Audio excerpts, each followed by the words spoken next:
Pode comer essa banana, não tem problema não. Meu bem. Vou entrar aqui no seu link. Lembra como começa? É um poema, né? É.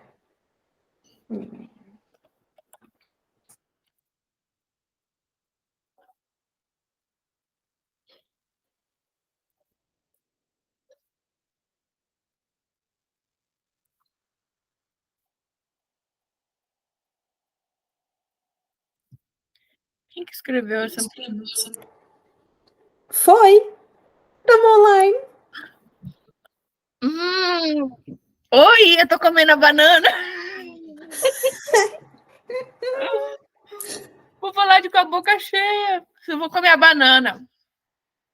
Não tem problema não. Você consegue ler o nosso poema aí com a boca cheia de banana? Não, já dei o último gole. Gole não, mordida. Vamos lá, então. Pode ir? Bora. Poema de hoje. Amor da minha vida, daqui até a eternidade. Nossos destinos foram traçados na maternidade. Paixão cruel, desenfreada. Te trago 1000 rosas roubadas. Para desculpar minhas mentiras, minhas mancadas. Exagerado. Jogada aos teus pés, eu sou mesmo exagerado. Adoro um amor inventado. Eu nunca mais vou respirar se você não me notar. Eu posso até morrer de fome se você não me amar. Por você eu largo tudo, vou mendigar, roubar, matar, até nas coisas mais banais. Para mim é tudo ou nada mais. Exagerado, jogado aos teus pés, eu sou mesmo exagerado. Adoro um amor inventado e por você eu largo tudo, carreira, dinheiro, canudo, até nas coisas mais banais. Para mim é tudo ou nunca mais. Exagerado. Eu sou mesmo exagerado. Cazuza. Composição é uma galera, viu? Thomas Wesley, David Taylor, na verdade nem é ele, mas É foi isso. interpretado por ele, o Ariano Cazuza. Prazer, galera. Essa foi a Mari Rugney e eu sou a Mila Dalben. Esse é o nosso podcast, Café Sem Açúcar. Aqui a gente fala de assuntos que nem sempre são tão agradáveis, que nem sempre é fácil da gente gostar, digerir, compreender, mas que no final das contas dá tudo certo, a gente se acostuma, a gente até aceita, não é mesmo, Mari? Hoje, no episódio de hoje, nós vamos falar sobre carência afetiva e codependência. E no episódio de hoje nós colocamos a cara para bater, literalmente, deu até vergonha. Vocês vão ver minhas expressões faciais agora. Que eu não disfarço, minhas expressões falam por mim. É um teste, galera. A gente tá. Se você tá vendo pelo YouTube, você provavelmente tá vendo a nossa gravação. A gente tá tentando. É um teste. A gente vai ver como é que sai, se é bom, qual é o feedback de vocês, né? Se você tá ouvindo a gente pelo Spotify, vai ser a mesma coisa. Você só vai ouvir a nossa voz. Agora, se você tá vendo pelo YouTube, você provavelmente tá tendo a oportunidade de ver nossa face. Mari, por que você decidiu mesmo? O que foi que fez você pensar na gente gravar sobre dependência emocional? O que trouxe para você a ideia desse tema? Eu acho que foi quando a gente fez aquele workshop com a Paloma e ela estava falando sobre os ciclos repetitivos e a maioria das mulheres, porque foi só para mulher, tinha essa área. Até o exemplo, né, da Paloma, ela trouxe um pouco relacionado a relacionamento, aí várias mulheres falaram sobre, e aí é uma coisa também que a gente compartilha com as amigas e tal, e é um assunto sempre tá aí, né, com relação a relacionamento afetivo, relacionamentos em geral, mas a gente consegue perceber que tem uma carência. E aí hoje a gente vai falar não só sobre relacionamento, mas sobre ela, a carência. E essa música do Cazuza é perfeita, né? Porque ele fala assim, olha aqui essa parte. Eu nunca mais vou respirar se você não me notar. Eu posso até morrer de fome se você não me amar. Claro que os compositores gostam, o poema é para ser exagerado, no próprio poema a música diz. Mas isso não é o exagero, não, mano. Eu vou te falar que Eu já vi pessoas É muito real. que morrem de fome mesmo. É real. É real. Eu já fui essa pessoa. Aquelas. Bota fé. Eu já fui esta pessoa. Eu vivi um relacionamento de dependência emocional. Eu nem me dava conta de que aquilo era dependência emocional. Eu fui me dar conta anos depois, porque fazendo a gente, né, constantemente está em evolução, em terapia e se conhecendo, e estudando sobre espiritualidade, estudando sobre as emoções e enfim. Em algum momento eu me dei conta de que eu já fui uma pessoa com dependência emocional. Eu tive esse relacionamento, né? Eu não fazia absolutamente nada sem essa pessoa. Na verdade, vou falar mais claro, meu ex-marido. Eu lembro que, assim, eu não tinha capacidade de fazer a compra do mercado, a lista do mercado, das coisas que precisavam ser compradas no mercado, e ir ao mercado sozinha. Eu não tinha capacidade de fazer isso. Para mim era algo, tipo assim, que não acontecia, não rolava. Eu não ia até o mercado. Aí, por exemplo, uma briga que a gente tinha muito. Meu sonho era ir jantar no restaurante Paris 6. E meu ex-marido não queria ir. Sei lá o que passava na cabeça dele, ele não queria ir nunca. Aí eu falava, vamos no Paris 6. Ele falava, não vou. Aí eu falava, por favor. Ele falava, não vou, vai com uma amiga sua. Na minha cabeça, eu não tinha condição de imaginar eu chamando uma amiga, indo pro restaurante com uma amiga e não saindo com ele. Hoje em dia, sim, nós duas lá no Paris 6. Hoje em dia! Hoje em dia você fala, fique, pois eu vou. Hoje em dia eu digo que eu tô em recuperação, Mari. Oh. Eu não me sinto uma pessoa ainda completamente reparada disso. Até tem uma situação assim que eu tinha colocado no tópico mais para frente, mas já vou falar. Até é o que prova que eu ainda estou em recuperação. Eu tive um relacionamento e eu lembro que tinha um evento que eu queria ir era uma sexta-feira. E eu queria muito ir nesse evento, porque era um kirtan. Que para quem não sabe, o kirtan é tipo música do Hare Krishna, né? Que eles ficam cantando Hare, Hare, Hare Krishna. Os mantras lá e a gente fica repetindo. E eu queria muito ir, e esse evento era numa sexta-feira, eu já tinha ido em outro evento desse. Eu queria muito ir, eu convidei essa pessoa com quem eu estava saindo para ir comigo. Aí ele falou que ia, mas sabe quando a pessoa fala que vai, mas ela não tem muita certeza se ela quer ir? Aí na semana, inclusive naquela sexta-feira, ele fez várias perguntas para me deixar claro, assim, eu não acho que ele estava consciente disso, eu acho que era o inconsciente dele tentando deixar claro para mim que ele não queria ir, que ele estava fazendo isso para me agradar.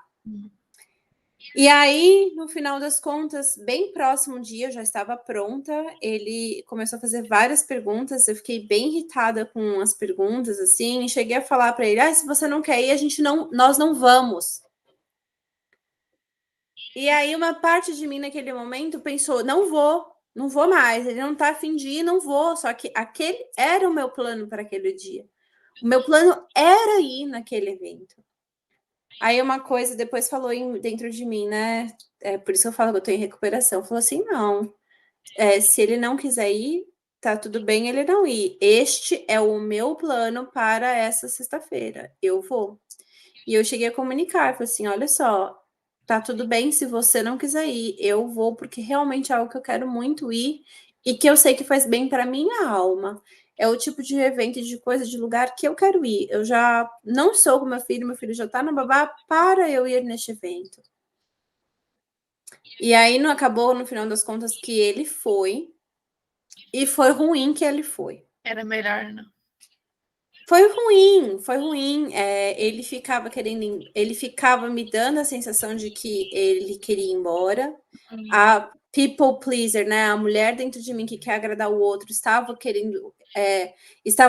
constantemente preocupada se ele estava feliz naquele ambiente. Então eu não aproveitei. Ele também não aproveitou. Ao final do evento, nós tivemos uma briga bem grande e a gente se separou neste dia. Hare Krishna. Então, essa questão, né, é algo que eu estou em recuperação, eu estou aprendendo. Então, assim, nós vamos falar sobre isso, mas não é uma verdade absoluta, eu não sou especialista no assunto e temos aqui apenas as nossas experiências pessoais para compartilhar. Eu tô fazendo um curso muito legal com a Duda Rodrigues. Você já ouviu falar dela? Não. E teve, enfim, no curso teve uma hora que ela falou sobre o que o ser humano mais deseja. Isso aí é. Eu acho que eu tô me ouvindo um pouco, Milas. O computador tá desligado? Hello? O meu computador tá desligado o som. Ah, tá, o meu também. Acho que foi coisa na cabeça. Eu tô ouvindo voz do além. Mas ela estava falando que o que a gente mais deseja é conectar, né? A conexão. E é algo legítimo, né? Só que às vezes a gente coloca tudo. Tipo assim, a gente.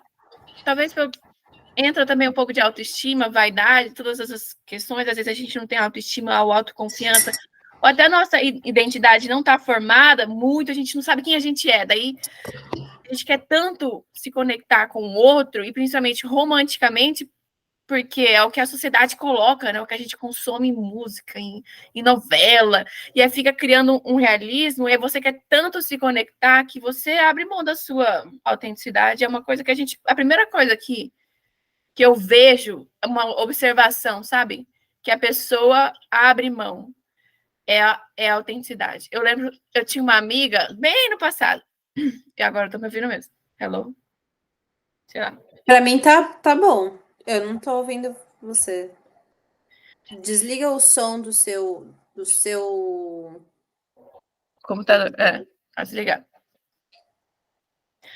Aí eu tinha uma amiga e eu lembro que ela era muito interessante, muito inteligente, ela falava umas coisas, a gente conversava bastante, ela começou a se apaixonar. E toda vez que ela estava com esse rapaz e eu estava lá perto, eu percebia que ela não era ela. E ela era mais legal do que aquela que ela estava com ele. E aí um dia eu falei para ela assim: você é mais inteligente comigo do que com ele. Com ele você é meio boba. Eu queria falar burra, mas não é burra. Concordava com tudo, até a voz mudava. Tipo assim, ficava mais fraca, sabe? Não tinha aquela confiança. Comigo discordava, comigo. Com ele era um personagemzinho assim, para ficar fofo, sei lá.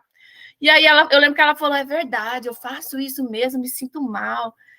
E assim, ela sendo ela mesma, era uma pessoa fascinante, interessante, falava das coisas, discordava, mas quando estava com ele, talvez inconscientemente ela até emburreceu. Emburreceu? Fala. Eu entendi o que você está querendo dizer. Mas não sei, é o que eu percebi, né? Que isso acontece com a gente, quando a gente não está tão disposta a abrir mão da nossa.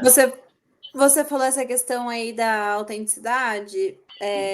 Eu já percebo que pessoas que têm a tendência a ter dependência emocional e codependência, elas são pessoas que elas ainda não descobriram a autenticidade delas. Para mim, como é que eu vou explicar? Quando você tem firme quem você é, quais são os seus valores, qual é a sua identidade, como é que você se porta no mundo de fato. Quando você tem 100% ciência disso, eu acho que isso é o antídoto da codependência. Pelo menos comigo tem sido assim. Quanto mais eu sei quem eu sou, quanto mais eu sei quais são os meus valores, quanto mais eu sei o que é importante para mim, ou, por exemplo, o que eu gosto de fazer, que nem eu gosto. Se você me perguntar quais são as coisas que a Camila gosta de fazer no tempo free dela, no meu tempo free? Gente, desculpa, misturando aqui. No meu tempo livre, eu gosto de fazer coisas dessa linhagem, de ir num kirtan, cantar mantra. Eu gosto de ir num drum circle, batucar. Se eu estivesse no Brasil, eu provavelmente iria num grupo de maracatu. Porque essa é a Camila, essas são as coisas que eu gosto de fazer. E, inclusive, meu ex-marido não gostava do maracatu tanto quanto eu gostava. Então, eu lembro que quando eu conheci ele, eu ia muito no maracatu. E aí, quando eu comecei meu relacionamento com ele, rapidamente eu parei de frequentar o grupo de maracatu. Nossa. A culpa é dele? Não, a culpa não é dele, a culpa é minha de que não tinha consciência, não tinha clareza das coisas que me traziam felicidade. E se você não sabe o que traz felicidade para você, o que você faz? Você pega e você põe na mão do outro. Então, agora é sua responsabilidade de me fazer feliz. Agora é sua responsabilidade de me levar para fazer coisas diferentes. Mas o outro não sabe, porque muitas vezes ele não sabe nem o que faz ele feliz. Como é que ele vai dizer para você? Como é que ele vai te ajudar a fazer coisas que façam ele feliz? É verdade. Essa fala me lembrou, inclusive, do Will Smith. Ah, sim. Lembra, logo depois que ele tomou ayahuasca, que Tá. ele gravou um vídeo dizendo assim que o casamento dele estava indo pro beleléu, mas que o que fez ele entender, depois que ele tomou ayahuasca, que para a cura do relacionamento dele é que ele não era responsável pela felicidade da esposa e a esposa não era responsável pela felicidade dele.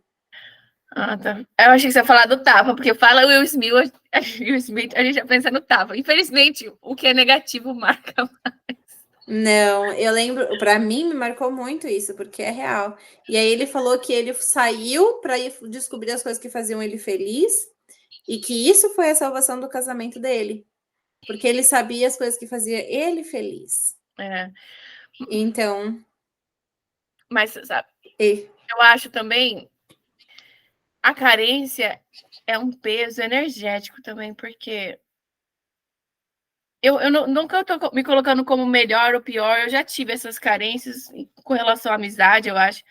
Em correlação a romance, não foi tão forte em mim, não sei. Às vezes eu penso até o autismo tem os seus lados ruins, mas tem os lados bons também.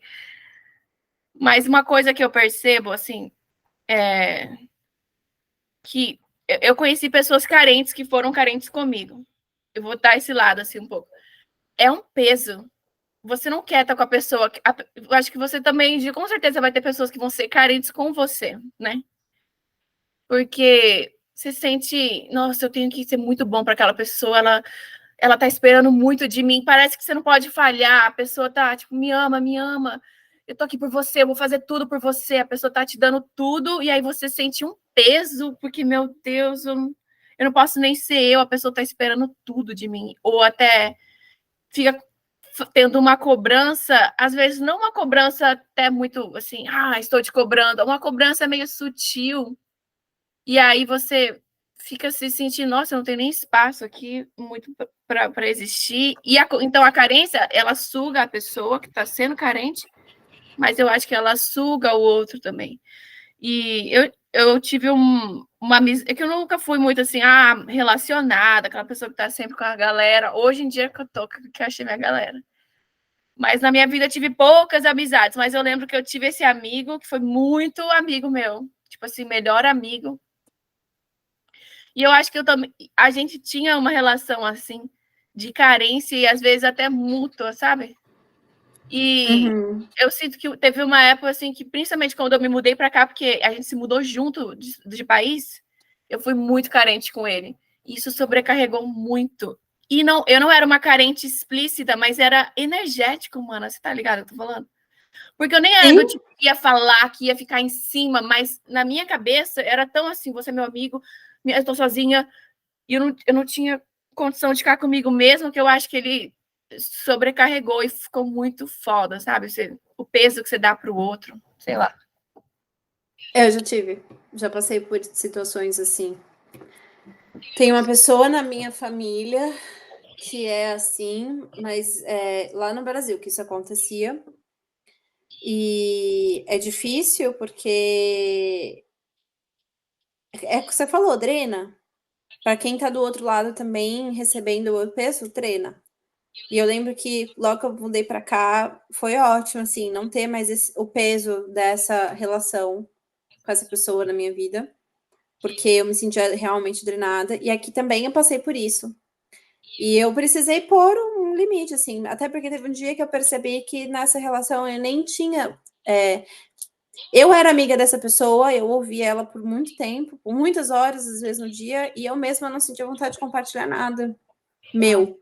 Uhum. Até porque o tanto que ela era dependente emocional de mim Uhum. me fazia ver ela com os olhos. Eu infantilizava ela na minha cabeça. Uhum. Você entende o que eu tô falando? Uhum. Então, quando eu passava por um problema, não era a opinião dela que eu queria. Uhum. Para mim, eu via ela como uma criança, não como uma mulher.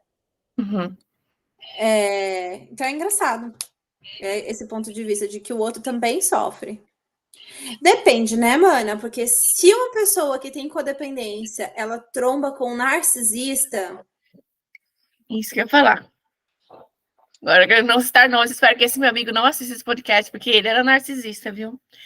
Depois, anos mais tarde, eu falei, você é narcisista? Aí ele falou, a minha terapeuta falou isso, aí eu, e exatamente esse é o jogo, mano, esse é o jogo. Narcisista, carente, extremo, uau, combinação, ó, de milhões. É bem isso. Porque se quando esse encontro acontece, é quase um casamento, né? Tipo assim, o carente ele tem a necessidade de ter uma pessoa ali que ele vai poder rely on, que ele vai poder se jogar, que ele vai poder montar em cima daquela pessoa. E o narcisista, ele precisa exatamente disso, ele quer, porque se inflama o ego dele. Só que daí ele começa a te controlar. Tudo isso sendo dito, eu queria trazer aqui alguns sinais, 6 sinais de que você é uma pessoa com codependência. Que você é uma pessoa carente emocional e que você tem codependência. Porque talvez isso te ajude a se identificar. E se você é uma pessoa que se identificar com esses sinais, e com as nossas histórias que nós estamos conversando aqui, vale a pena buscar uma terapia. Vale a pena buscar um terapeuta, vale a pena buscar um grupo. A gente pode falar mais disso. Vamos lá a alguns sinais de codependência nas Checklist. relações. Vou fazer um checklist. O seu humor depende do humor do seu parceiro. Você não pode, você não consegue, você não se permite se sentir feliz se o seu parceiro não está feliz. E vice-versa. Você tem reações emocionais muito strong, muito forte. Você reage muito à opinião do seu parceiro, aos pensamentos, aos sentimentos e principalmente aos julgamentos do seu parceiro. Você se preocupa demais sobre os problemas do seu parceiro. Então, você está constantemente preocupada com os problemas dele, ao invés de pensar no seu. Você gasta energia mental preocupada com os problemas do seu parceiro.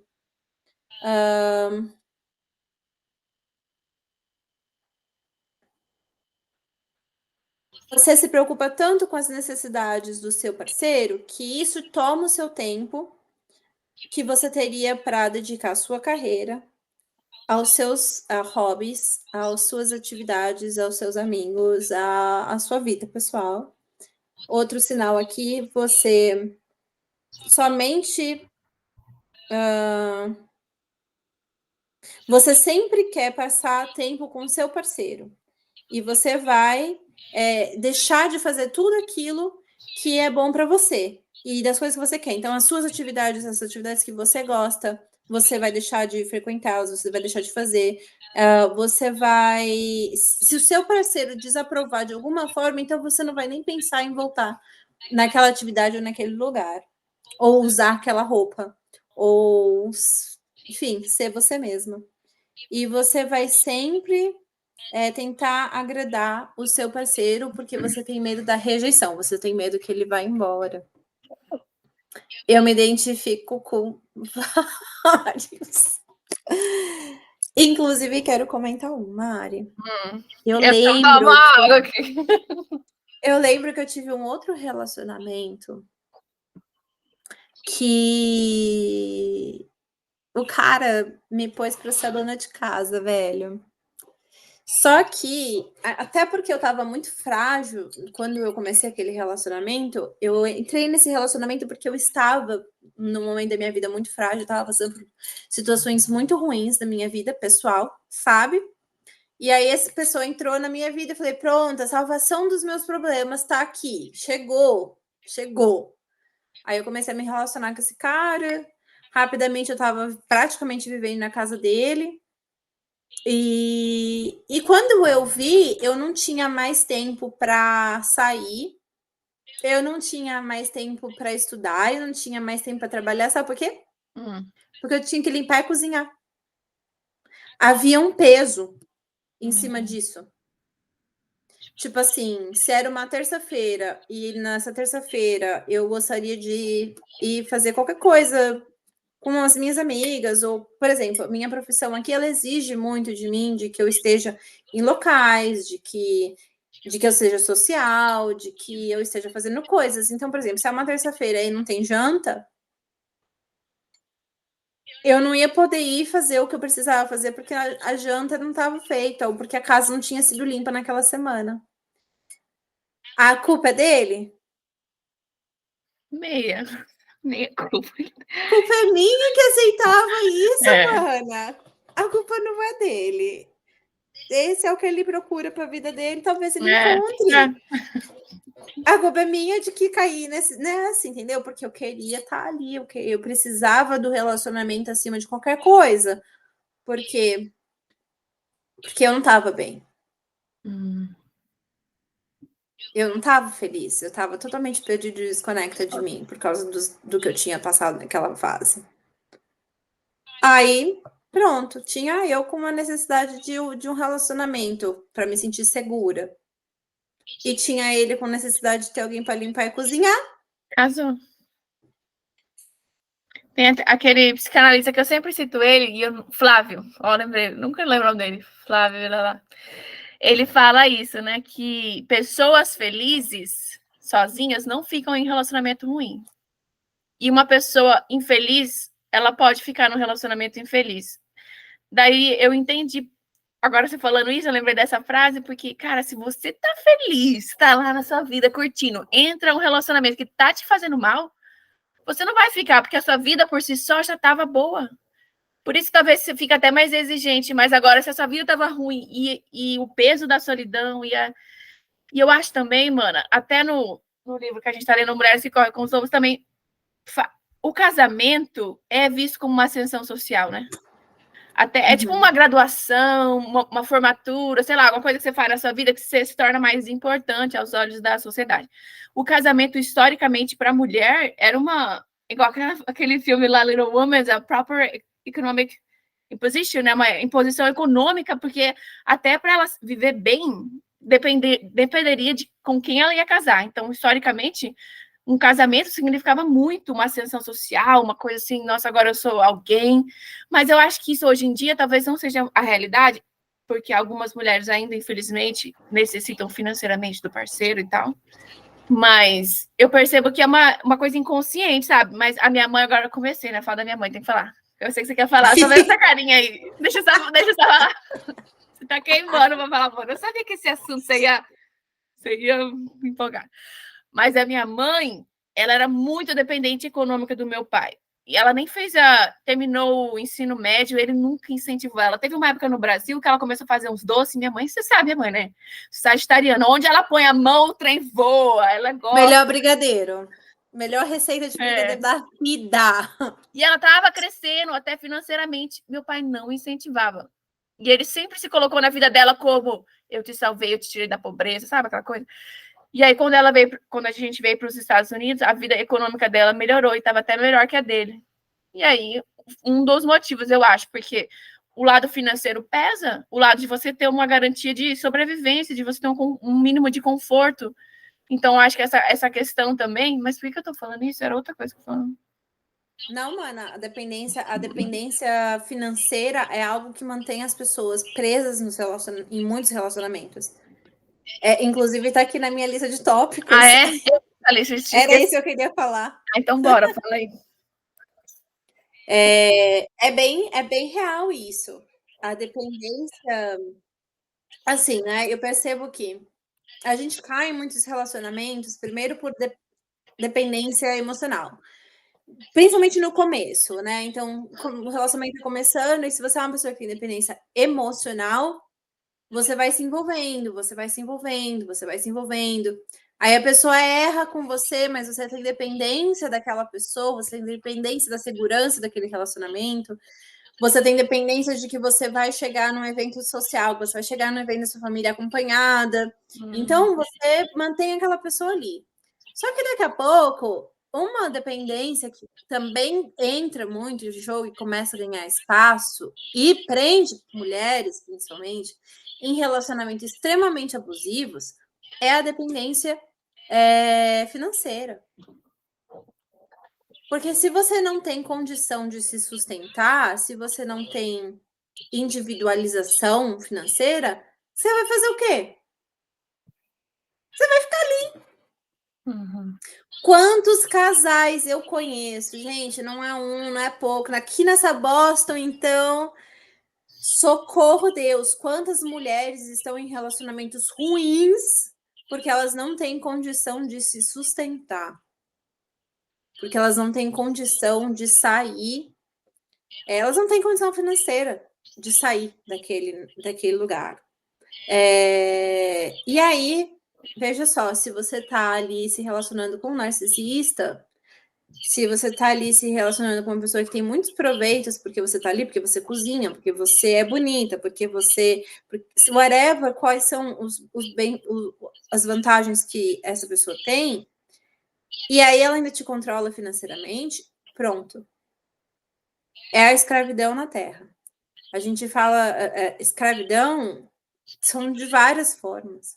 Você não ter seu próprio dinheiro, você como mulher não ter seu próprio dinheiro, você não ter a sua independência, você não ter a sua profissão.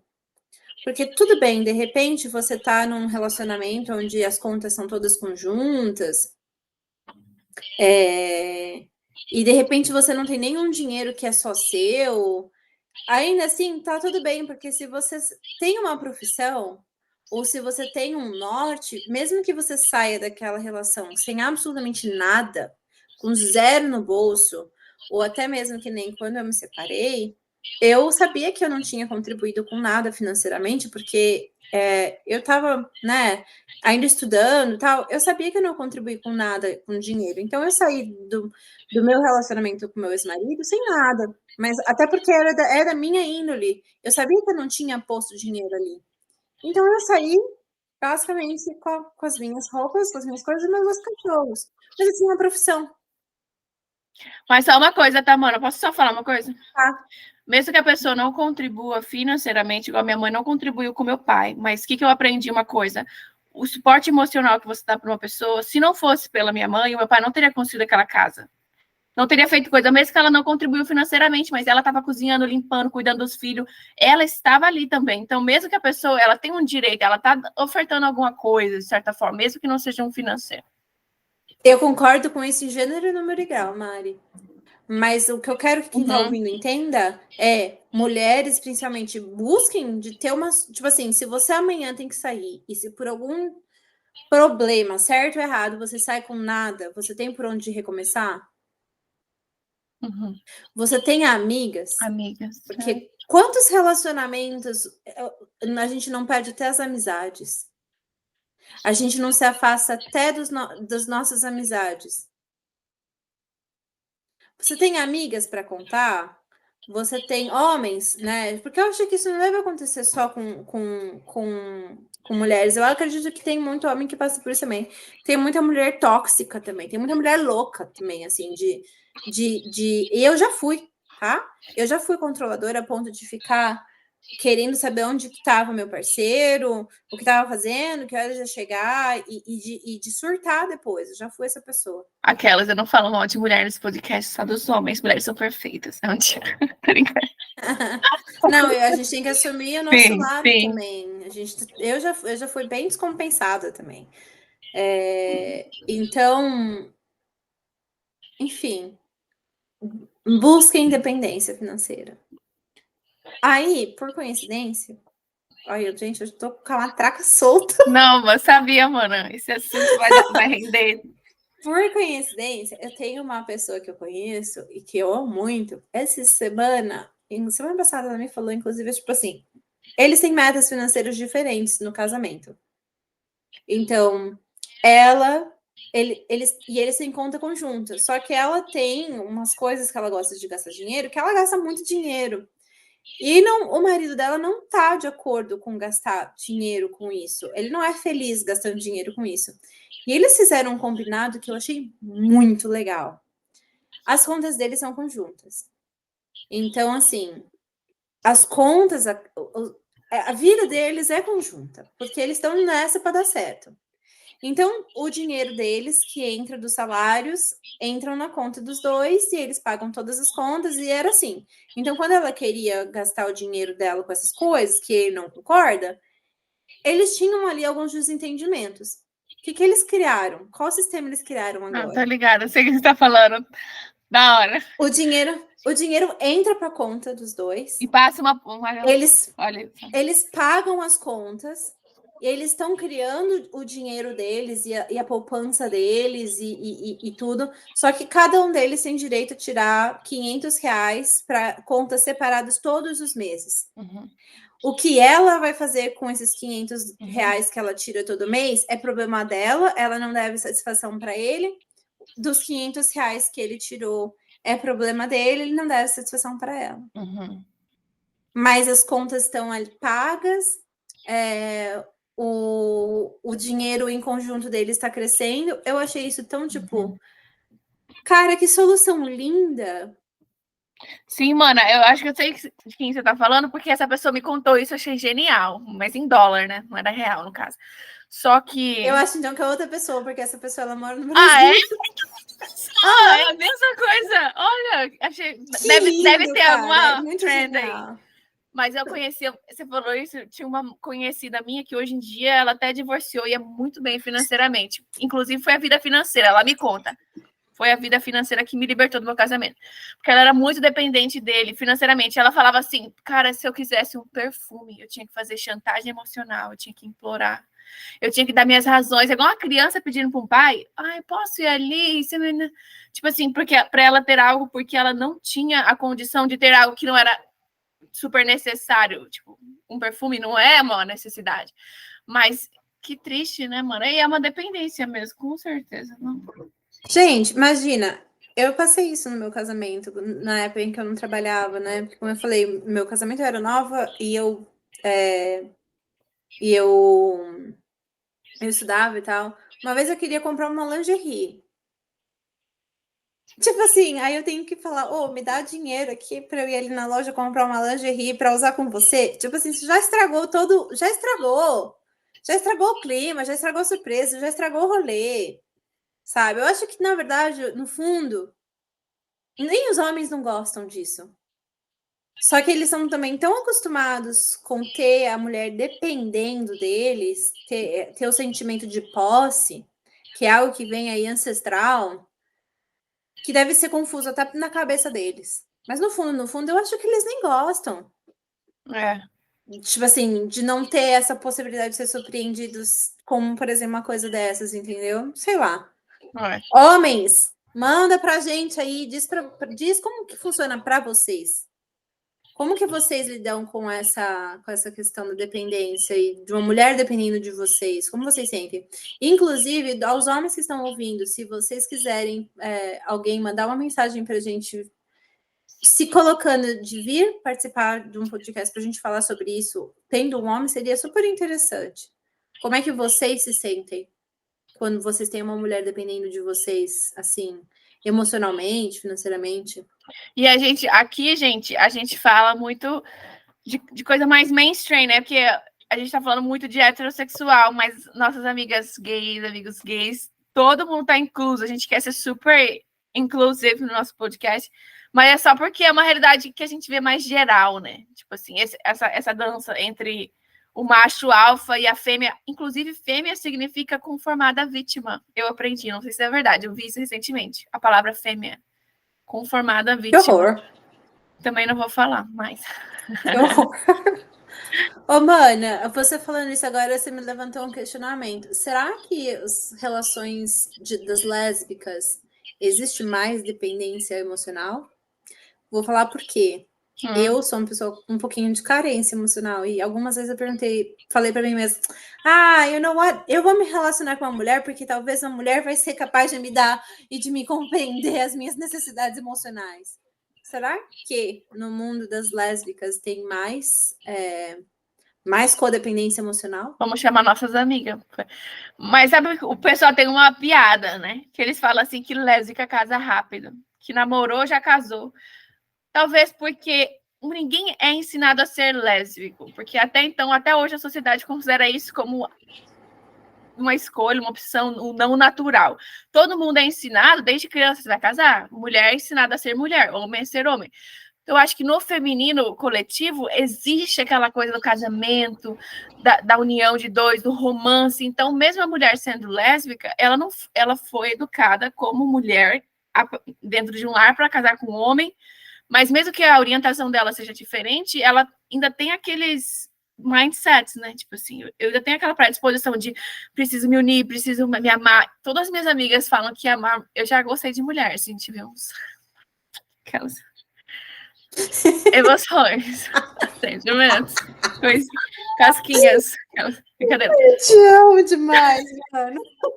É meio intenso mesmo o negócio, tá ligado?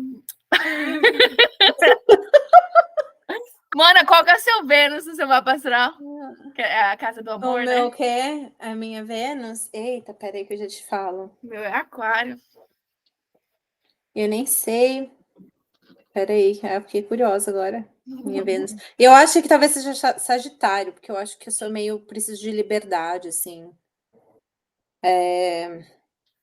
Eu preciso de liberdade em muitos. Eu sou uma pessoa, gente, liberdade é um negócio. É engraçado que eu preciso de tanta liberdade, eu sou tão carente. Paradoxo. É engraçado. Paradoxico. Uhum. A minha Vênus, ascendente. Sagitário. Uhum. Eu preciso de umas loucuras, eu preciso de. Essa risada.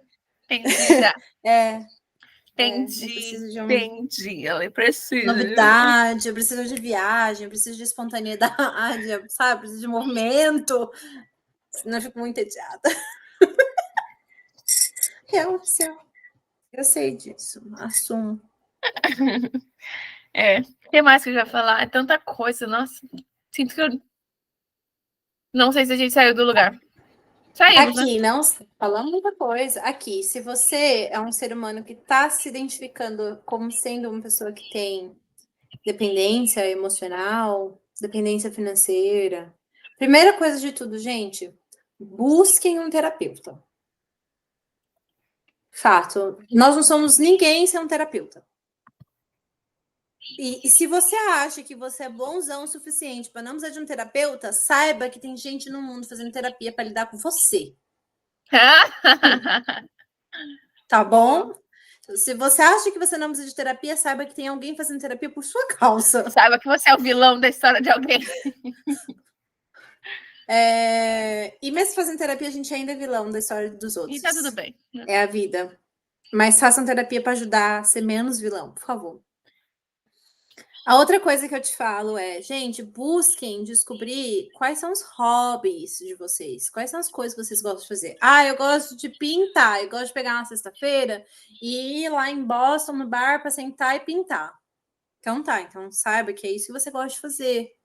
Eu gosto de dançar. Eu gosto de ir na cerimônia de cacau. Eu gosto de ir no Static Dance. Não, eu gosto de jogar sinuca. Eu gosto de ir num clube com música de putz, doidão, queimando o cérebro. Não importa qual é o seu hobby, gente. Tenha clareza do que vocês gostam de fazer. E procurem estar rodeados de pessoas que fazem as coisas que vocês gostam de fazer. E tá tudo bem se o seu parceiro não gosta dessas coisas. É, inclusive, interessante. Porque quando você volta para o seu parceiro, você tem novidades para contar. Para o seu parceiro, para a sua parceira, você tem novidades para contar. Você foi feliz E aí você tem coisa para chegar em casa e conversar. Porque, mano, esse Flávio fala isso. O atrito é bom na relação. O atrito acontece quando as partes são diferentes. Quando a mulher e o homem, ou mulher, whatever, o casal, se blend, igual eu já vi, já aconteceu, coisas assim, tipo assim, eu vou ser igual, vou ser idêntico, todas as coisas vamos fazer junto, uma afinidade imensa, você não vai se ver como um ser individual, você vai blend tanto, vai ser como se fosse você vai perder a sua identidade e é muito triste. Às vezes, eu vou confessar uma coisa, eu falo, Deus que me perdoe, meu, fofoca, mas ok. Tinha uma mulher muito antiga, que ela era super casada, certinha, da igreja, vidas passadas dessa vida. Aí, uma vez, ela estava no Facebook, postou uma foto tão bonita, eu falei, divorciou? Essa cara feliz aqui, essa beleza, não é? Porque saiu daquela identidade eu individual do que ficar. E o atrito, né, de um ser diferente, de eu gostar de uma coisa e da outra, é bom. Ô, mano, uma coisa que eu queria falar, agora que eu lembrei. Porque no último podcast a gente falou da pornografia, como a gente se alimenta desse conteúdo e o que a pornografia nos educa sexualmente de forma errada e tal. Eu quero falar também sobre o excesso de consumo romantismo, filme, a indústria mainstream, como que ela alimenta uma fantasia intelectual, uma fantasia na cabeça das mulheres. Eu conheço pessoas, esses dias conversando com uma amiga, que ela é super inteligente, uma pessoa, ela fala coisas tão, ela é tão, sabe, cheia de ideias, mas quando ela vai falar de relacionamento, parece que tem 12 anos. E eu consegui falar para ela isso, e ela falou, nossa, muito obrigada por você ter me apontado isso, numa conversa bem bacana que a gente teve. E ela conseguiu ver esse movimento até da mãe dela. A gente conversando, falou, nossa, a minha mãe era infantil. Porque uma mulher adulta, uma pessoa adulta, você vai visualizar um relacionamento com parceria. Uma pessoa andando com você na vida, sentado você nas trincheiras da vida, na guerra, quem está com você do seu lado, aquela coisa mais madura. Mas ela falava de um lugar bem fantasioso, sabe? Uma coisa bem infantil, tipo, coisas românticas, ideais, assim, parecendo de filme. E aí isso me faz pensar que o que a gente consome, exagerar no filme, exagerar na novela, exagerar nesses livros românticos, fica colocando, formatando a nossa cabeça para uma coisa irreal, uma coisa nada a ver, que no dia a dia você não vai querer alguém que traz flores para você. No dia a dia você quer um parceiro para você dividir as suas emoções, que é muito mais do que um romantismo de, né? Eu acho. Uhum. Eu compreendo. Eu compreendo o que você está falando, até porque eu me identifico um pouco, porque eu andei me fazendo questionamento do será que de fato eu quero um parceiro? Que nem isso eu não sei se eu quero. Só que tem tanta cobrança da sociedade de que, sabe, assim, é quase como parece que falta. E eu acho que é tanta coisa, a gente consome tanta informação de que a gente tem que ter um parceiro, é posto a mulher que não tem um parceiro tanto como uma coitadinha, uma coitada ou como uma fracassada. E eu no fundo assim da minha alma me pergunto, mas será que de fato eu quero um parceiro? Uhum. Que eu não sei se eu realmente quero. Quando eu paro para analisar, quando eu tomo ali meus sacramentos, quando eu faço minhas consagrações, quando eu sento ali para ir fundo nesse assunto, eu me pergunto, real oficial, será que eu quero? Porque quando eu recebo um parceiro na minha vida, eu logo começo a agir e tenho sinais de que eu nem quero. Uhum. Não sei explicar. É algo que eu não sei ainda, gente. É algo que está sendo levado para terapia, para as minhas consagrações, não sei dizer. Não tenho resposta sobre isso ainda. Mas ter toda essa. Tem muita pressão de todos os livros românticos, de todos os filmes do Nicholas Parr, da Disney e de toda uma sociedade. E se eu só quiser viver em comunidade? Olha. O silêncio. Entendeu? Sei lá. Não sei ainda. Tamo aí. Que a sua Vênus em Sagitário te oriente. te enche aí. Mas é isso, né, mano? Então, a minha Vênus em Sagitário é liberdade. Você tá vendo? entendendo? sei lá. Cara, E veja só, ao mesmo tempo que eu quero liberdade, eu sou uma pessoa monogâmica, tá? Eu não sou uma pessoa, assim, eu não tenho essa... Mas, enfim, sei lá. mana, mas monogâmio, poliamor. Eu tô muito fofoqueira falando das minhas amigas, mas eu não vou citar nomes. Minha amiga poliamor pregava para todo mundo, conversando com ela, quanta dificuldade a relação, quanta carência. Um relacionamento aberto ou poliamor não necessariamente vai curar a sua carência, igual a gente falou já uma vez.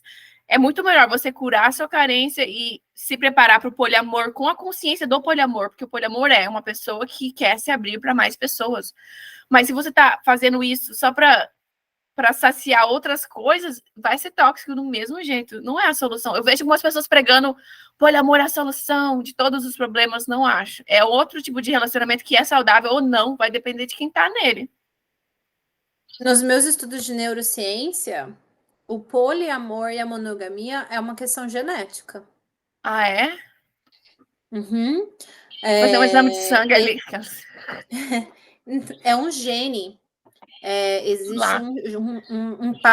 uma parte genética que vai definir se você é uma pessoa monogâmica ou não. E é muito complicado, porque se você é uma pessoa que não tem o gene da monogamia e você se força a ficar numa relação monogâmica porque porque a sociedade está te dizendo isso, ou porque o Deus que as igrejas pregam diz que o amor ele é assim, assim, assado, e que a instituição do casamento, isso, aquilo, outro, sabe? Entende o que eu tô falando? Uhum. Essas pessoas são infelizes pro resto da vida. Uhum. Ou são pessoas que vão estar num relacionamento, vão se casar porque é o que a sociedade espera delas, entendeu? É porque é o que foi dito para elas que Deus espera delas. E essa pessoa vai ser infeliz com uma única pessoa, ou ela vai trair. E aí ela está pecando, entendeu? Quando Deus, no fundo das contas, não pediu nada disso pra gente. Deus quer que a gente seja amor, e que a gente demonstre amor, e que a gente seja íntegro, e que a gente seja ético. E quando você é honesto, entendeu? Quando você tá falando desde o começo qual é a sua verdade, não é um erro. Uhum. Relacionamento, tudo depende dos combinados que se fazem. Uhum. Entende o que eu tô falando? Uhum. Deus quer que a gente seja ético. Com certeza. E que a gente viva e transmita o amor incondicional. Dentro da nossa verdade. E sendo honesto. Pelo menos é o meu ponto de vista. Que não é uma verdade absoluta. É só o meu ponto de vista, gente. Por favor. Deus. Mais alguma coisa? Não, só quero dizer que é um assunto interessante para a gente educar nós mesmos. Esses dias eu estava nas minhas consagraçõezinhas, meditando aqui, fazendo psicotrópicos. Tá ligada, né, mano? Mas aí me veio... Psicotrópico não, é enteógeno. Esse aí era psicotrópico. Depois eu te conto. Socorro, não, Deus. Umas balas, um house, brincadeira. Mas aí eu meditando e veio muito essa parada muito legal da educação. A gente não vai para a escola aprender a escrever? A gente não sabia. A educação é a gente educar a nossa mente. A gente aprendeu a ser carente. Minha mãe falou para mim, minha filha, quando eu volto lá atrás, eu penso, eu nunca fiquei não apaixonada, eu sempre tinha que estar amando, porque eu lia tantos romances, eu aprendia que era assim. Então você se educou, a gente foi educado. Também não é só, eu sou um ser humano ruinzão. É a sociedade que está um pouquinho estragadinha também.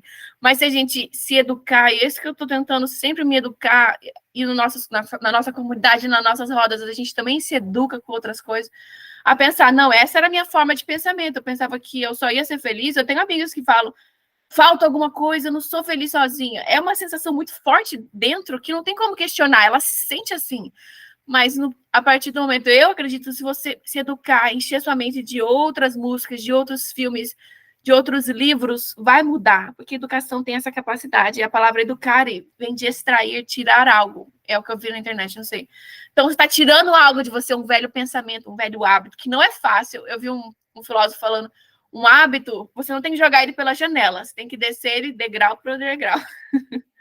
Se você tá assim, se você é carente, você não vai dizer, eu não vou ser mais carente. Não, você tem que fazer um caminho todo, né? De se educar e é isso. E tendo essa conversa, fazendo terapia, já é um caminho muito bom para você sair desse padrão. Outra informação da neurociência aí que completa isso que você está falando. As pessoas tinham o hábito de falar que os neurônios eles não se refaziam, né?